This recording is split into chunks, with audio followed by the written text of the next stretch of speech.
우리나라 교육법에는 민주 시민의 양성을 목적으로 하고 있습니다.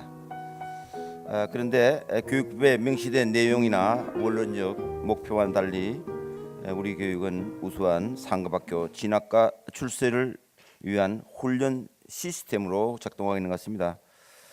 그리하여 교육 본래의 목표인 인간교육이나 인성교육으로의 방향 전환이 잘 이루어지지 않고 있습니다. 이렇게 된 근본적인 원인이 무엇일까요? 제가 보기에는 20세기 후반 한국 사회는 산업화, 근대화를 국가적 목표로 설정하여 주로 외형적, 양적인 발전에 치중하였습니다. 이런 교육이 아무래도 경제적 활동의 수단이 되는 지식과 기술이 연마에 주력하였고 그것은 한강의 기적으로 말할 정도로 엄청난 성장을 한 건 사실입니다. 그러나 그 성장이 이렇게 부메랑이로 돌아와서 아이들을 자살로 몰아가는 불행의 시대로 다시 전환하고 있는 상당히 위기의 시대인 것 같습니다. 그래서 지금 이렇게 성장하면 할수록 기술 중심의 사회가 되면 될수록 물신주의 생겼고 학생의 비인간화 현상을 또 심화시켰고 그래서 학교 폭력, 교권 침해, 청소년 문제가 일어날 때마다 아이들의 인성 부재가 원인이라며 대책을 발표했고 그 대책을 수없이 발표했지만 한국 교육의 왜곡은 계속 낭떠러지로 들어가는 것 같습니다.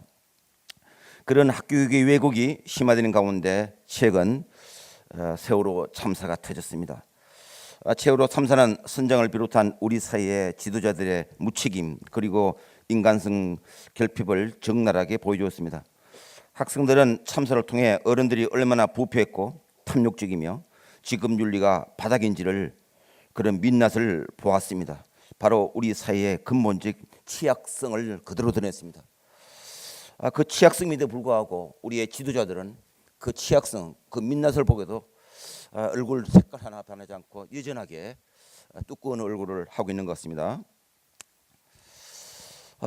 이런 사태 속에서 이름에도 불구하고 이런 위험 사회에 대한 반성과 인성 부재 문제를 세월호 선장을 비롯한 어른들이 인성 부재를 성찰하고 반성하는 중요한 시기인데 불구하고 성인 사회에 대한 근본적 성찰을 외면한 채 아이들의 인성 부재 탓이라며 너희들이 책임을 지라고 윽박지르고 있는 것 같습니다. 필자가 보기에 아동의 인성 교육이 잘 안 되는 가장 큰 이유는 어른들의 왜곡된 가치관이고 그것에 비롯된 학교 전체의 경쟁 지상주의 풍조입니다. 그 뒤에는 시장주의 경제 논리가 아이들을 그렇게 몰아간 거죠. 학교를 서열화와 차별화로 길로 계속 몰아가면서 구조적 폭력은 당연히 나타날 것이고 그럼에도 불구하고 항상 그 결과의 책임을 아이들이 지라고 너희들이 제정신이 아니라고 얘기합니다. 도대체 이걸 어떻게 풀어야 됩니까? 저는 이렇게 세월호의 그 충격이 있었음에도 불구하고 학생의 인성 부재 탓으로 돌리는 것은 학생을 두 번 죽이는 것이나 마찬가지라고 생각합니다. 아이들에게 얼굴을 덜 수가 없는 부끄러운 거죠. 이런 상황 속에서 학생들을 시장의 상품으로 보고 이런 그렇게 몰아가고 나면서도 어떻게 그네들의 인생이 제대로 다를 바랍니까? 학생을 인격이 없는 물건의 거래 법칙에 맡겨두고 어떻게 학생들이 인간성이 제대로 성장하길 바랍니까? 학생들에게 소모적 경쟁을 하도록 다음 장입니다. 몰아놓고 어떻게 평화의 마음이 생기기를 바랍니까? 학생의 인성 부재나 상실이 어떻게 그들만의 탓입니까? 가장 큰 책임은 어른들의 인성 부재가 더 큰 인이 아닐까요? 어른들이 아이들의 거울 역할을 해야 되는데 온통 부패로 얼룩진 것이 한국 사회의 비정상 아닌가요? 비정상에 있는 사람이 정상인 사람 보고 비정상으로 이해합니다. 제정신이 아니죠. 제정신이 아닌 것 같아요. 얼굴에 인간성을 주고 가는 그 얼굴, 우리는 그 얼굴을 어떻게 봐야 됩니까? 정말 우리 사회에 가장 큰 얼굴을 역할해야 할 사람이 비정상의 첨단을 긋고 있습니다. 이런 비정상, 날마다 우리들은 방송을 볼 때마다 어른들의 모습, 특히 권력층의 뇌물 사건들을 계속 보여주고 있으면서 어떻게 그네들에게 인성을 잘 크라고 바랍니까? 이런 사태를 보고 아이들 앞에 고개를 들을 수가 없습니다. 이런 불합리한 폭력의 직 없이 아이들의 인생 회복은 기대할 수가 없습니다. 저는 윗물이 맑아야 아랫물이 맑다는 말 참 맞는 말이죠. 심수 이 인간이 제대로 못 사는데 아이들이 어떻게 건강히 자랍니까? 저는 다시 아이로 돌아가야 된다고 생각합니다. 육체는 제가 어린이로 돌아갈 수 없을 것 같아요. 벌써 머리가 하얘니까요. 그러나 제 마음만은 청년으로 살고 있습니다. 제가 청년으로 살아야 한반도의 어린이들이 맑게 살 것 같습니다. 저는 그런 면에서 책임져야 될 어른들을 자기들은 쪽 빼놓고 아이들에게 책임을 돌리는 건 정말 상식에 건넌다고 생각합니다. 그래서 다음 단락에 나온 대로 존 듀이 위대한 교육 철학자 존 듀이가 말했듯이 어른의 미숙식이 아이들의 인성 성장을 어렵게 한다고 보았습니다. 그래서 아동 존중 사상이 거기서 나온 겁니다. 존 듀이가. 저는 이 시기에 존 듀이를 좀 찾아서 방정한 인내천 사상을 다시 찾아서 천도교 사상을 다시 찾아서 이호덕 선생님, 성례훈 선생님을 다시 찾아내는 게 중요하다고 생각합니다. 사라져가는 어른들을 다시 찾아내야 됩니다. 없는 게 아니고 그들을 보지 않으려고 하는 우리 한국 사회가 문제인 거죠. 15쪽에 그러면 이런 인성교육의 잘못된 패러다임을 어떻게 새롭게 바꿀 것인가? 저는 첫째, 제발 인성교육 하자고 소리 내지 말고 아이들의 여유부터 좀 찾아줬으면 좋겠어요. 여유가 없는데 제가 여유 없이 수업도 가면요 아이들을 제대로 눈빛을 볼 수가 없어요. 여유가 없답니다. 여유가 없는 부모들 밑에 아이들은 쫓깁니다. 그렇잖아요? 제가 여유 없으면 지나가는 사람도 제대로 못 봅니다. 만날 때 여유가 있어야지 그 사람의 내면 세계를 깊이 있게 볼 수 있어요. 그런데 아이들에게 여유가 없는데 어떻게 인성을 찾을 수가 있습니까? 여유가 없는 우리 학교 시스템. 두 번째, 인성교육 제대로 되려면 유네스코가 말한 대로 알기 위한 학습, 행동하기 위한 학습, 존재하기 위한 학습, 더불어 살기 위한 학습, 이 네 가지의 교육의 기둥을 바로 세워야 된다. 이것이 우리에게는 얼마나 있습니까?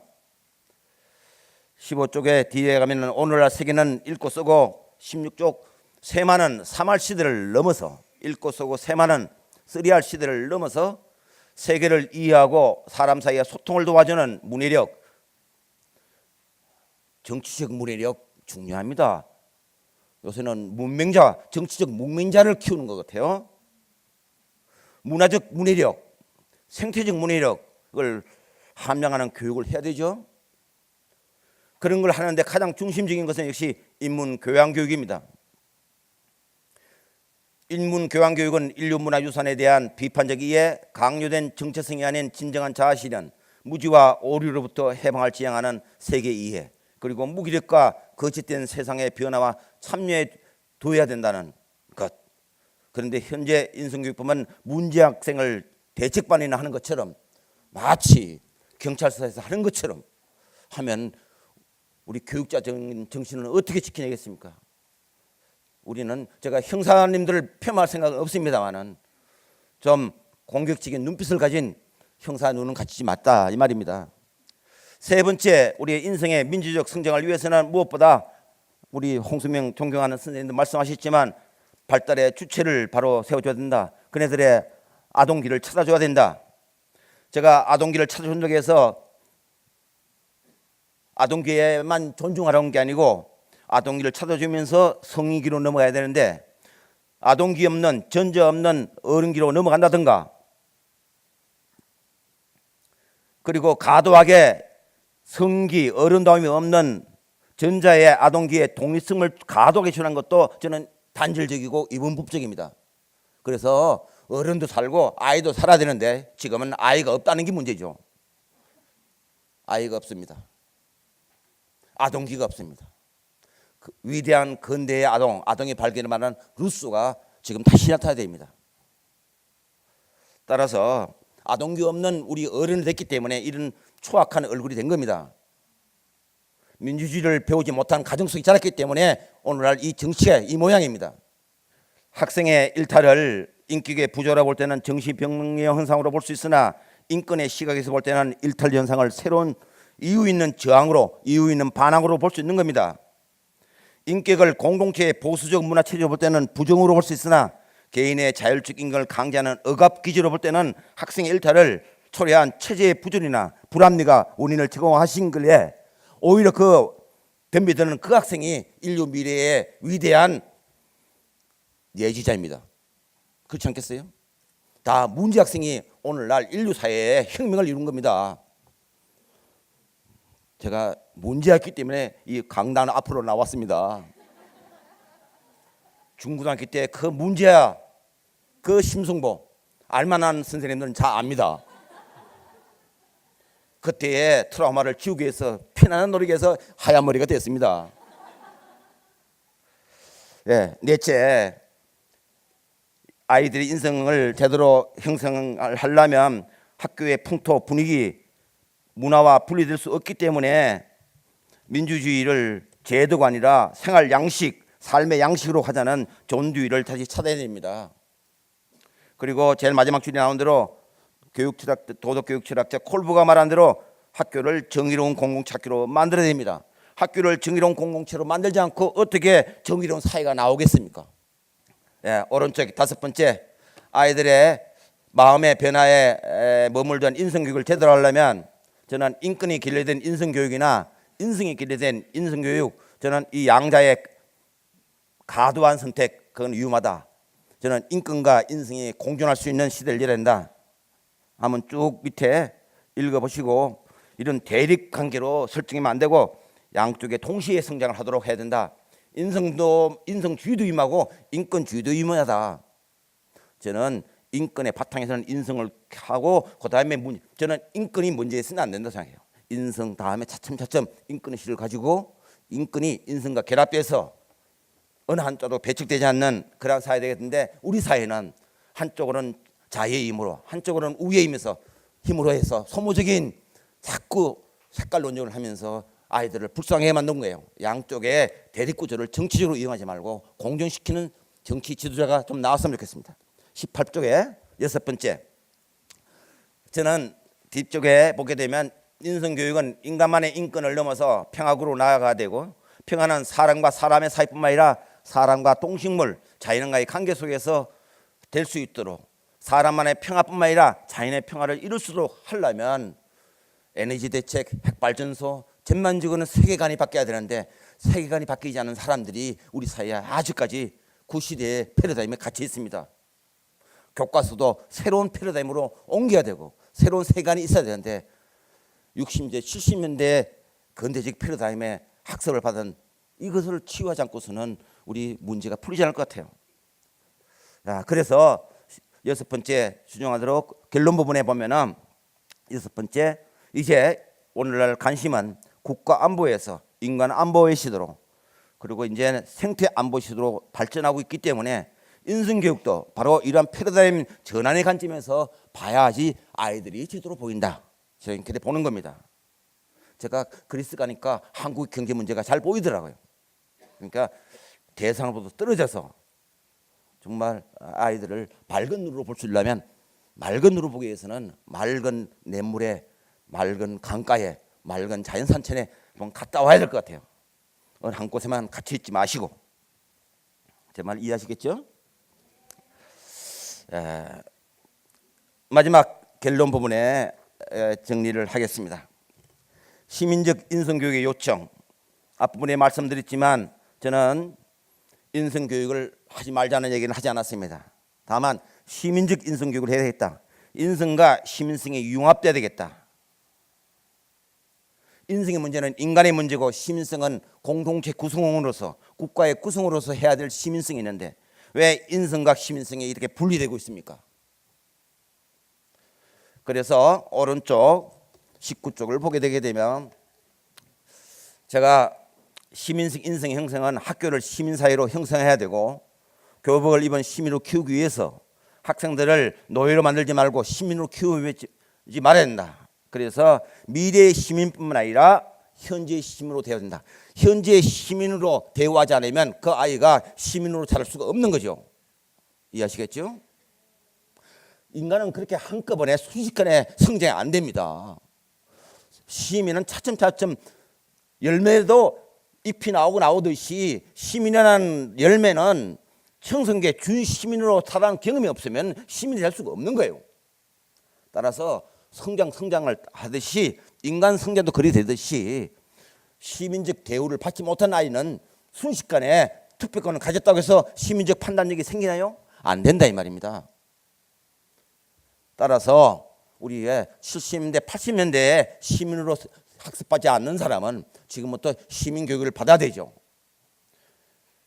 따라서 시민적 인성교육은 제가 다음 단락에 말하더라도 착한 시민을 제가 포기하자는 거 아니에요. 착한 시민도 키워야 됩니다.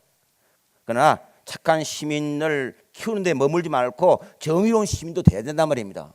착한 시민이 정의로운 시민이 되지 않으면 현존 질서의 부조리를 보지 못하는 그런 어른이 되면 우리의 부패공화국이 될 거 아니겠어요? 부패하는 어른들을 누가 감시합니까? 국가의 감시를 누가 합니까? 잘못된 경제를 누가 감시합니까? 그래서 이 사회가 썩어가는 사회를 예민한 감수성으로 보려면 시민교육을 해야 되죠. 저는 그런 면에서 다음 단락에 나온 대로 정치적 예의도 중요하지만 저는 정치적 예의, 정중한 예의, 인간으로 정중한 예의도 중요하지만 시민으로서 정치 예의가 동시에 이루어지는 시민적 인성교육이 된다. 그래서 19축의 마지막 단락에 나온 대로 현재 인성교육법은 예의, 효, 정직, 책임, 존중, 배려, 소통, 협동 언뜻 볼 때는 다 좋은 얘기 같아요. 아유 왜 이렇게 좋은 얘기가 많죠? 효만 조금 걸립니다만은 다들 좋은 것 같아요. 그런데 부모가 보여줘야 할 사랑인 자에 대한 전제 없이 효를 앞서는 것은 결국은 우리 자식을 나에게 복종하는 것밖에 안 돼요. 그런데 그렇다고 해서 애들이 효가 생기나요? 절대 그렇지 않은 것 같아요. 자는, 효는 부모가 자식에 대한 무한한 사랑, 조건 없는 사랑 속에서 아이들의 효는 자연스럽게 나올 것 같아요. 조건을 걸면 걔는 부모를 절대 명절 때 돈 안 끊다 줄 것 같아요. 제가 키워보니까요, 제가 평화롭고 무한한 사랑을 베풀 때 저한테 시집간 딸도 10만 원, 20만 원 주더라고요. 근데 인상 쓸 때는 아니 됩니다. 효는 그렇게 어른의 무한한 사랑 속에 나온 거, 자비심에서 나온 거예요. 두 번째, 그 밑에 마지막 세 번째 줄 보면 인성교육법의 핵심 동명이 정직이라는데 정직 좋죠. 얼마나 정직합니까? 그것이 말이죠. 근데 그놈의 정직은 정의 없는 정직이 될 가능성이 있어요. 왜 정의는 규범이 없느냐고요. 정의 얼마나 중요합니까? 마이클 샌더를 왜 그렇게 자주 불러놓고 정의 없느냐고요. 마이클 샌더 하버드 대학 위대하고 베스트셀러 됐잖아요. 근데 어떻게 그분 다 집에는 다 마이클 샌더 책이 있는데 어떻게 거기에 정직은 뺐냐고요. 정의는 이상하죠? 책임은 왜 책임 중요합니다. 책임 한 자는 더 너무하네요. 그러나 권리 없는 책임이에요. 기본적으로 권리와 책임은 양대 축이에요. 교과서에 나오는 얘기예요. 사회교육과서 다 나와요. 어떻게 그런데 권리 없는 책임만 강조하냐고요. 또 배려 얼마나 중요합니까? 배려해야 되죠. 그런데 이 모양은 공정성 없는 또 배려예요. 그런 배려는요 온용주의 빠지고요 물에 물 탄 것처럼 되고요. 이런 배려는 중요하지만 공정성, 정의감도 있어야 돼요. 이러함에도 불구하고 정직, 책임, 배려 덕목은 효 덕목과 교묘하게 맞물리면 이거는 수구적 규범이고 봉건사의 도덕이잖아요. 이것도 모르고 어떻게 야당 국회의원들은 그것도 동의하느냐고요. 제 정신이 아닙니다. 저는 여당 국회의원들을 나무로 싶지 않고 야당 국회의원들 제 정신이 아닙니다. 정말. 그래서 20페이지 결론에 내려갈 때가 됐습니다. 이제 무드 밑으로. 아이들 제발 아이들을 채워줘야 될 중간에 수동적 용기, 밥그릇, 주조해야 될 덩어리, 훈련받아야 될 동물, 프로그램화되어 있는 인간과 교육관을 가지고 완전히 그렇게 물건으로 취급하지 말아야 되냐. 저는 교육관 하나가 있는데요. 아이들을 이수로 보지 말고 유로 보라. 사물대명사 이수로 보지 말고 놈으로 보지 말고 칭대명사의 유, 님으로 보는 자세가 중요하죠. 내 자식이 아무리 못된 짓을 하더라도 시장 잡배처럼 막 가는 그런 말은 하지 말아야 되고, 아이들이 부릉탱이 빠졌다 하더라도 문제 생기더라도 우리는 그 아이들을 위해서 존재하는 바로 님으로 존재해야지 걔들은 님으로 상대방을 대할 수 있는 거예요. 놈으로 학습받은 아이가 어떻게 님으로 될 수가 있겠습니까? 따라서 제 결론은요, 제일 마지막 줄대로 인성교육법과 더불어 저는 민주시민교육법 빨리 만들어야 될 것 같아요. 국회에 계류되어 있는 민주시민교육법 만들고 시도교육청, 서울시처럼 민주시민교육에 대한 조례가 만들어지는데, 만들어진 시도교육청 자치단체는 빨리 민주시민교육 조례법을 만들고, 그러면 언제까지 만들 것인가? 만들기 전까지 제 결론대로 인성교육을 시민적 인성교육이 되도록 학교 현장에서 대안적인 인성교육을 만드는 치열한 논의를 하지 않으면 저는 아까같이 이상한 덕목이 학교 현장을 사로잡으면 아이들은 웃습니다. 그리고 현장의 교사들은 인성교육법에 대해서 탐탁지 않습니다. 그래서 빨리 대안적으로 만들어서 저는 제 결론은 보수와 진보의 이념적 갈등과 결론에 있는 대로 이 대결이 거센 상황에서 인성교육 시행과 더불어 민주시민교육을 만들어서 진행할 필요가 있다. 그래야 양자가 공존하는 시민적 인성교육을 통해 좌우가치의 균형과 조화를 이룰 수 있을 것이다. 그렇게 하지 않으면 재정 낭비는 말할 것도 없고 용두사미가 될 것이 뻔하며, 그리고 사회적 갈등과 불신만 증폭될 것이다. 감사합니다.